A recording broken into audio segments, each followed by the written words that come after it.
Hey guys, आज मैं explain करने वाला हूँ माई डी मैन सीजन 1 के एपिसोड नंबर 2 को। अगर आपने तो पिछला एपिसोड नहीं देखा है तो लिंक आपको डिस्क्रिप्शन में मिल जाएगा। एपिसोड की शुरुआत में वही सीन दिखाया जाता है जहाँ पर गुओ ने डुई का हाथ पकड़ा हुआ था। डुई अब गुओ से पूछती है कि तुम कौन हो। गुओ ने अब डुई से कहता है कि तुमने मेरे लिए क्या किया है। तभी डुई यहाँ पर बेहोश हो जाती है और गुओ इसको अपनी बाहों में ले लेता है। अगले सीन में उस सीन को देखते हैं जब गोन और डुई पानी के अंदर थे। तब डुई ने कह दिया था अगर मैं खुद को बचाना चाहती हूँ तो मुझे ऊपर अकेली जाना होगा, क्योंकि गोन को साथ में ले जाने में सक्षम नहीं थी। तभी डुई ऊपर जा रही होती है। तभी हम यहाँ पर अब देखते हैं कि गोन की आंखें खुलती हैं और डुई का हाथ पकड़ लेता है।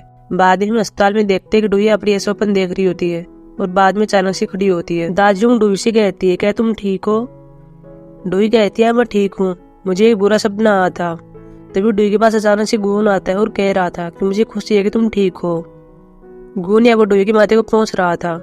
डुई से कहती तुम यहाँ पर क्या कर रहे हो। दाजू यहाँ पर कह रही होती है किसी ने मेरे पास कॉल किया था और तभी हम आपको अस्पताल में ला पाए। गुन कह रहा था मैं सिर्फ तुम्हारे बारे में चिंतित था और बीमार फील कर रहा था, क्या तुम पूरी तरह से ठीक हो गई हो। यहाँ पर डुई हाँ बढ़ती है। दाजू बाद में डुई से कह रही होती है तुम अस्पताल के अंदर हो। डुई यहाँ पर कह रही होती है कि मैं यहाँ पर क्या कर रही थी, क्या मुझे कहीं पर चोट लगी थी। लेकिन दाजू कहती कि नहीं ऐसा नहीं है। डुई कहती मैं यहाँ पर कितनी देर से हूँ। दाजू यहाँ पर टाइम बता देती है। डुई यहाँ पर कह रही होती है मुझे काम के लिए बाहर जाना है। लेकिन यहाँ पर गुओन मना करता है और कह रहा था कि नहीं, जब तक डॉक्टर नहीं कह देता कि तुम ठीक हो तुम बाहर नहीं जा सकती, तुम्हें यहीं पर लेटे रहना होगा। गुओन बाद में डुई को यहाँ पर लिटा देता है। दाजू भी इन दोनों के सीन को देखती है और बाद में कह रही होती है कि मैं डॉक्टर को बुलाने के लिए जा रही हूँ। बाद में दाजू बाहर चली जाती है। डुई बाद में गोन से कह रही होती है कि उस आदमी में क्या हुआ जो कि हमको मारने के लिए आया था। गोन कह रहा था मैंने पुलिस को सब कुछ बता दिया था, वे बहुत जल्दी इसको पकड़ लेंगे। वैसे क्या तुम ठीक हो। डुई यहाँ पर कहती कि हाँ मैं ठीक हूँ, लेकिन मुझे हर तरफ पेन हो रहा है। वैसे तुम्हारे बारे में क्या, तुम ठीक लग रहे हो। गोन कह रहा था मैं ठीक हूँ, लेकिन मैं पूरी तरह से ठीक नहीं हूँ। गोन यहाँ पर डुई के हाथ की ओर इशारा करता है। बाद में डुई अपने हाथ पर देखती है कि यहाँ पर स्टिकर आ गया है। डुई यहाँ पर कह रही होती है कि स्टिकर क्या है और ये चिपचिपा है। डुई स्टिकर पर अपना थूक गिरती है और इसको मिटा रही थी, लेकिन गोन इसके पास आता है, इसको ऐसा नहीं करने देता। डुई यहाँ पर कह रही होती कल रात हुआ क्या था, ये स्टिकर यहाँ पर कैसे आया। डुई बाद में गोन से कह रही होती है कि मैं लेजर लाइट का यूज करूंगी और इसको मिटा दूंगी। डुई यहाँ पर बाहर जा रही थी। गोन इसके सामने आ जाता है और कह रहा तुम ऐसा नहीं कर सकती। डुई यहाँ पर कहती है कि ये टैटू मेरा, तुम्हें क्या प्रॉब्लम है, मैं इसको मिटाऊं या फिर नहीं मिटाऊं। लेकिन गोन कह रहा था कि नहीं, ये टैटू मेरा है, तुम इसको नहीं मिटा सकती। गोन यहाँ पर कह रहा था कि ये टैटू मेरा है, मैं पागल हो गया था, मुझे कल रात तुमको बचाने जाना ही चाहिए था, ये ऐसे मेरी गलती है। डुई यहाँ पर कह रही होती कि बाद में मैंने तुमको बचाया था जब तुम पानी के अंदर थे। लेकिन गोन कह रहा था कि नहीं, मैं ही तुमको बचाकर बाहर लाया था। गोन ने डुई का हाथ पकड़ा हुआ था और यहाँ पर निशान चमक रहा था। डुई गोन से कहती है कि मैं 3 तक गिनूंगी, मेरा हाथ छोड़ दो नहीं तो तुम देख लेना। लेकिन गोन कह रहा था मैं नहीं छोड़ूंगा, ये टैटू मेरा है, तुम इसके साथ कुछ भी नहीं कर सकती हो। बाद में डुई गोन को थप्पड़ मारने वाली थी, लेकिन वो अपना हाथ नहीं ला पाती क्योंकि गोन ने डुई का हाथ पकड़ा हुआ था जहाँ पर प्लस का साइन था। लेकिन जैसे ही गोन डुई के हाथ को छोड़ता है, यह थप्पड़ एकदम से गोन को लगता है। गोन दूर जाकर गिरता है। डुई यहाँ पर कहती है मैं तो आराम से मारना चाहती थी, मुझे नहीं पता कि कैसे हुआ। गोन की गाल पर निशान हो गया था। वह डुई के पास आता है और कह रहा था कि तुम मेरी चुराई हुई चीज से मुझ पर वार कैसे कर सकती हो। तभी हम देखते हैं कि 2 डिटेक्टिव आते हैं, जिनमें से एक डिटेक्टिव कहता है कि मेरा नाम क्यूंगसू है, मैं आपके केस को देख रहा हूँ। मैंने सुना कि आप दोनों पहले डेट पर गए थे और बाद में आप दोनों एक साथ यह हो गया, शायद आप दोनों को शादी कर लेनी चाहिए। लेकिन दोनों साथ में ना कहते हैं। गोन के पास भी कॉल आ रहा था, वह डुई से कह रहा था मैं जा रहा हूँ और लेजर का प्रयोग मत करना। गोन बाद में चला जाता है। अगले इसमें सनवल फाउंडेशन में देखते हैं, यहाँ पर हम बोग्यू को देखते हैं जो गोन की डायरेक्टर वाली कुर्सी पर बैठा हुआ था और यहाँ पर बुक को पढ़ रहा था। तभी हम देखते हैं यहाँ पर गोन आता है। बोग्यू सफाई करने का नाटक करता है। गोन ने यहाँ पर बोग्यू से कह रहा था कि यह बुक मुझको दो, लेकिन यहाँ पर बोग्यू भागने लगता है और बुक को पढ़ रहा था कि कैसे डीमन यहाँ पर तभी रह सकता है जब वह यहाँ पर डील करता है, अगर उसे डील नहीं मिलती है तो वह जल जाएगा। गोन अपनी बुक को छीनता है और कह रहा था तुम्हें कहाँ पर मिली थी, मैंने छुपा रखी थी। यहाँ पर बोग्यू कह रहा था मैं तुम्हारा बटलर हूँ, मैं जब यहाँ पर सफाई कर रहा था तब मुझे मिल गई। वैसे क्या है सच है कि तुम जल जाओगे अगर तुम्हें डील नहीं मिली तो। वैसे तुम्हें हफ्तों में या फिर महीने में कितनी डील की आवश्यकता होती है। यहाँ पर गोन कह रहा था मुझको नहीं पता है। गोन बाद में बोग्यू के कार्ड देता है और कह रहा था कि यह डुई है, तुम इसके बारे में पता करो कि ये कौन है। इसकी पूरी हिस्ट्री मुझको चाहिए। बोग्यू यहाँ पर कह रहा था कि कौन है और तुम इसको इतने अट्रैक्ट क्यों हो रहे हो, क्या ये वो लड़की तो नहीं है जिसके साथ तुम डेट पर गए थे। गोन यहाँ पर कह रहा था ये एक चोर है, इसके अलावा कुछ भी नहीं है। बाद में बोग्यू गोन के हाथ की ओर देखता और कह रहा था तुम्हारा निशान कहाँ पर गया। गोन कह रहा था कौन सा निशान, मैं ठीक हूँ। बोग्यू कह रहा था तुम सच में ठीक हो। यहाँ पर गोन हाँ भरता है। बाद में बोग्यू वाटर वाले बर्तन को उठाता है और पानी को गोन में घेरता है। हालांकि गोन चुटकी बजाता है लेकिन कुछ नहीं होता। बोग्यू कह रहा था मैं सही था, तुम्हारी शक्तियाँ चली गई हैं, अब मैं कहीं पर भी जा सकता हूँ और अपनी नई गाड़ी ले सकता हूँ। गोन कह रहा तुम कैसी बात कर रहे हो, मेरी और शक्तियाँ चली गई हैं और तुम्हें गाड़ी की पड़ी हुई है, तुम्हें इसकी वजह यहाँ पर रोना चाहिए था। बोग्यू कह रहा था मैं सही था, तुम्हारी शक्तियाँ चली गई हैं। लेकिन गोन कह रहा था कि नहीं, मैंने किसी को उधार दे दी है। बोग्यू यहाँ पर कह रहा था क्या वह डूई ही है जिसको शक्तियाँ उधार दी है या फिर उसने चोरी कर ली है। यहाँ पर गोन कह रहा था मुझको नहीं पता है। अचानक से मेरा प्लस का साइन उसके हाथ पर ट्रांसफर हो गया, मुझे नहीं पता कि कैसे क्या हुआ। बोग्यू कह रहा था तुम्हारी शक्तियाँ तुम्हारे पास नहीं है, यानी कि तुम कॉन्ट्रैक्ट नहीं कर सकते हो, तुम जल जाओगे। लेकिन गोन कह रहा था कि मैं ठीक हूँ, मुझे कुछ नहीं होगा। बाद में गोन कहीं पर जा रहा होता है। बोग्यू कह रहा था तुम कहाँ पर जा रहे हो। गोन यहाँ पर कह रहा होता है कि कॉन्ट्रैक्ट एक्सपायर हो गया है, मैं वहीं पर जा रहा हूँ। लेकिन बोग्यू कह रहा था तुम्हारे पास तुम्हारी शक्तियाँ नहीं है, क्या तुम कर पाओगे। गोन कह रहा तुम मुझको क्या समझते हो, मैं एक राक्षस हूँ और 200 सालों से मैं ऐसे ही कर रहा हूँ। लेकिन जैसे ही गोन कॉन्ट्रैक्ट वाली जगह पर आता है आदमी इसको मारने लगते हैं। गोन यहाँ पर खड़ा हो जाता है और एक आदमी से कह रहा था कि अपने कॉन्ट्रैक्ट पर कायम रहो, लेकिन ये आदमी मना कर देता है और कह रहा था कि यह बहुत पहले की बात है, अब मैं इस कॉन्ट्रैक्ट पर कायम क्यों रहूं। यह आदमी अपने आदमी से कह रहा था कि इसको मारो। हालांकि गोन पहले बहुत से आदमी को मारता है लेकिन बाद में यह देखता है कि यहाँ पर और आदमी आ गए हैं, इसलिए गोन को ऐसे भागना पड़ता है। अगले सीन में डोई को दिखाया जाता है, साथ में दाजिंग होती है। दाजिंग डोई से कह रही होती है कि आपकी कार नष्ट हो गई थी, इसलिए मैंने नई कार ले ली है। डोई बाद में गोन के बारे में बात करती है और बता रही होती है कि वो डेट के वक्त भी मिला था और जब वो आदमी मुझको मार रहा था तब भी वह वहाँ पर आया था, यह कोई कोइंसिडेंस नहीं है। दाजिंग यहाँ पर कह रही होती है कि क्या ये भाग्य है। डोई यहाँ पर कह रही होती है कि मैं नहीं जानती थी कि तुम इतनी रोमांटिक हो, लेकिन जब मैं मर रही थी उसने मेरे साथ एक डील की थी, इसीलिए वो शायद मेरे आसपास भटक रहा है और वह कोई चाल चल रहा है। दाजिंग बाद में डोई के हाथ में टैटू को देखती है और कह रही होती है कि क्या आपने बनवाया है। डोई यहाँ पर कह रही होती है कि मुझे शराब पीना छोड़ना होगा। दाजिंग डोई का आर्टिकल दिखा रही थी। यहाँ पर डोई कह रही होती है कि भी आर्टिकल को पब्लिश हुए 24 घंटे भी नहीं हुए हैं और हम 10% नीचे गिर गए हैं। दाजिंग कह रही होती है कि हमें ऑफिस जाना चाहिए। बाद में डोई एक सीन की बात करती है कि जब वो आदमी मुझको मार रहा था तब उसने मुझे एक बात कही थी कि तुम्हारे मरने का कारण च्योंगसुक है। बाद में डोई दाजिंग से कह रही होती है कि मैं ऑफिस नहीं जा रही हूँ, मैं च्योंगसुक से मिलने के लिए जाऊंगी। अगले इसमें च्योंगसुक को देखते हैं, साथ में पुलिस वाला और होता है। इन्होंने उस आदमी का चेहरा बनवा लिया है जिसने डोई को मारने की कोशिश की थी। अगले इसमें उसी आदमी को दिखाया जाता है जिसने डोई को मारा था। यहाँ पर हम यह देखते हैं कि इसने अपने चेहरे पर अलग से स्किन लगाई हुई थी ताकि इसे कोई पहचान न पाए और साथ में इसके सामने बहुत सारी गर्ल्स की फोटो भी थी। तभी बाहर कोई दरवाजा पीट रहा था। यह आदमी बाहर देखता है और बाहर एक दूसरा आदमी होता है और कह रहा था कि मैं इस बिल्डिंग का ओनर हूँ, तुमने अभी तक किराया नहीं दिया है। यह किलर यहाँ पर एक थिएटर के अंदर रह रहा था। यह आदमी सामने से यह भी कह रहा था कि तुम्हारा डायरेक्टर कहाँ पर है, मुझे उससे मिलना है। किलर कह रहा था वह भी यहाँ पर नहीं, वो बाहर गया हुआ है। यह आदमी देखता है इसका हाथ खून से रंगा हुआ है, वह इससे पूछता है कि ये क्या है। यहाँ पर किलर कह रहा था कि यह सिर्फ एक मेकअप है और कुछ भी नहीं है, वह चंद्र वाली छत पर एक रिसाव है, क्या एक बार आप देख सकते हैं। यह आदमी कहता है ठीक है।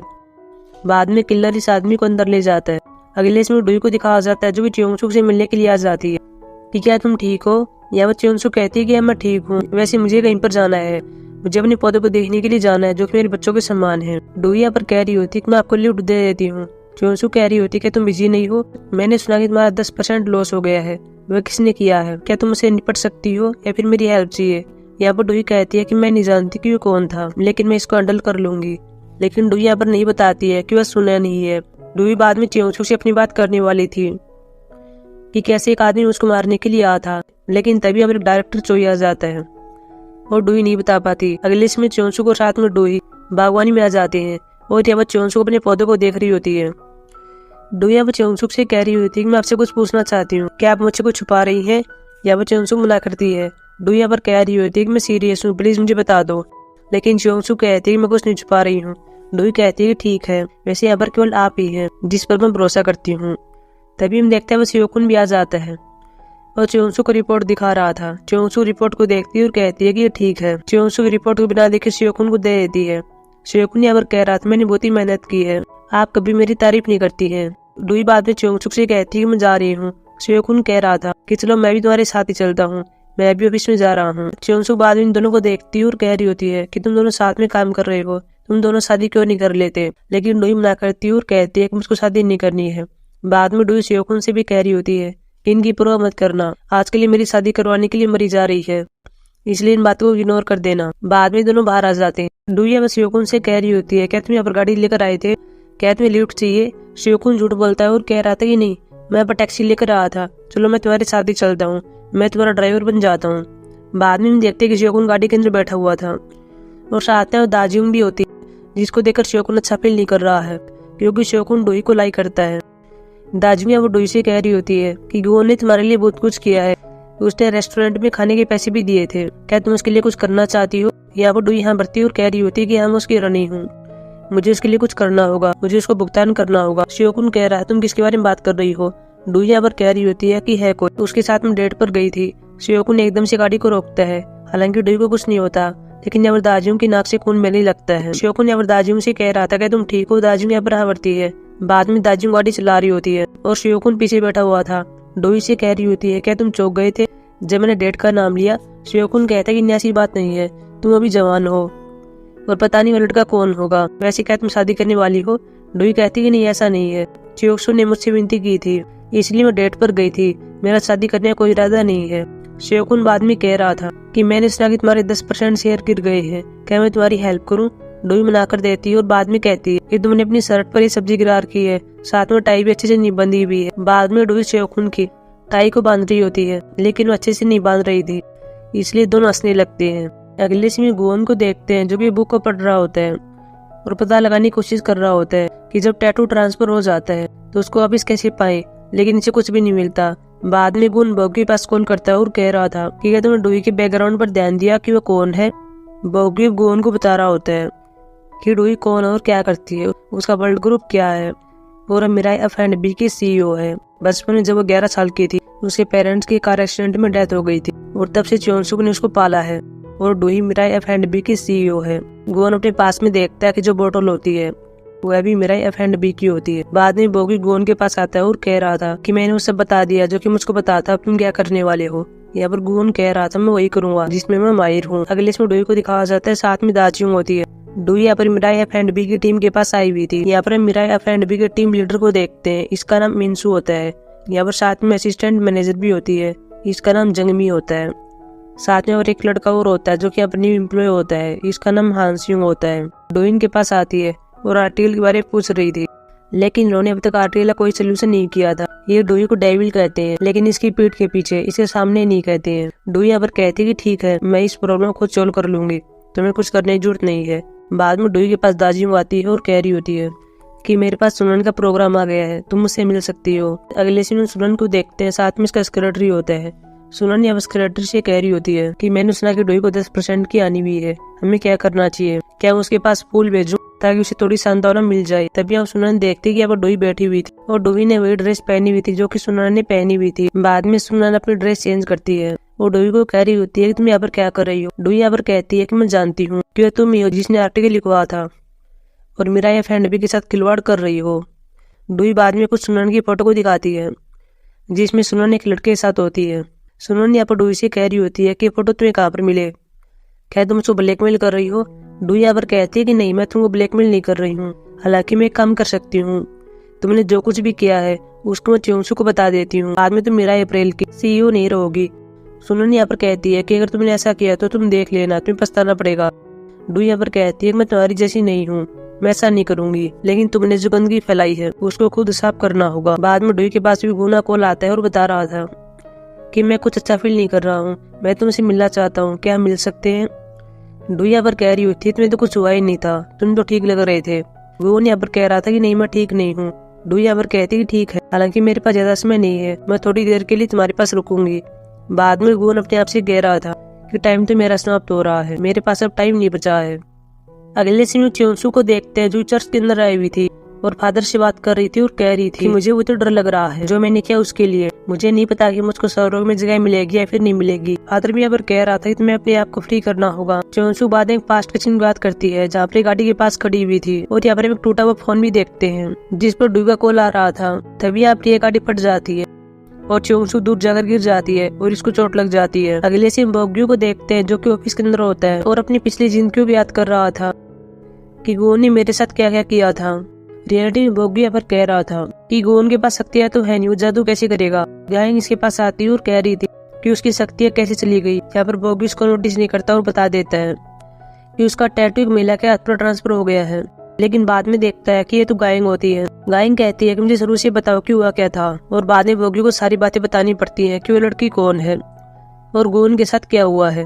अगले इसमें डुई को देखते हैं जो गोन का वेट कर रही होती है और कह रही होती है कि उसने ये पर आने के लिए कहा था, वो इतना लेट क्यों हो गया। तभी उसे गोन दिख जाता है और ये देखती रहती है। बाद में गोन इसके पास आता है। डुई उसको पैसे देती है और कह रही होती है कि मैं तुम्हारी रानी हूँ, तुमने भोजन का भुगतान किया था इसलिए पैसे ले लो। लेकिन गोन यहाँ पर कह रहा था कि मैंने नहीं कहा कि मुझको पैसे चाहिए। डुई यहाँ पर कह रही होती है तुम पैसे क्यों नहीं ले रहे हो कि क्या हमारे डील की वजह से है, हमारे बीच डील हुई थी ना।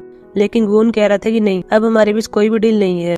डुई बाद में कहती कि ठीक है, लेकिन तुम तो कह रहे थे कि तुम बीमार हो, लेकिन तुम तो ठीक लग रहे हो और चमक रहे हो। गोन कह रहा था कि हाँ मैं चमक रहा हूँ, लेकिन मैं बाहर से चमक रहा हूँ। मेरी हालत बुझा खराब हो गई है, मैं कुछ भी नहीं कर पा रहा हूँ, मैं एक अलग आदमी बन गया हूँ और मैं कुछ और ही फील कर रहा हूँ। डुई यहाँ पर कहती तो क्या हुआ, डॉक्टर के पास जाओ।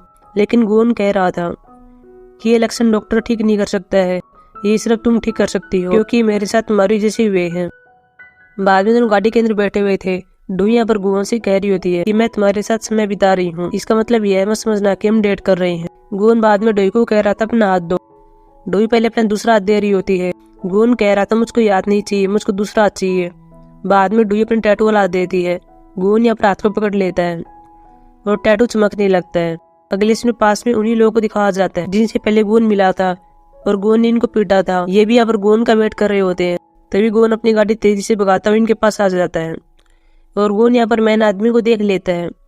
इसने डुई का हाथ भी पकड़ा हुआ है और गोन बाद में इस आदमी को अपने हाथों से गोली मारता है और इस आदमी को कुछ हो जाता है। इसकी आत्मा इसकी बॉडी छोड़ देती है।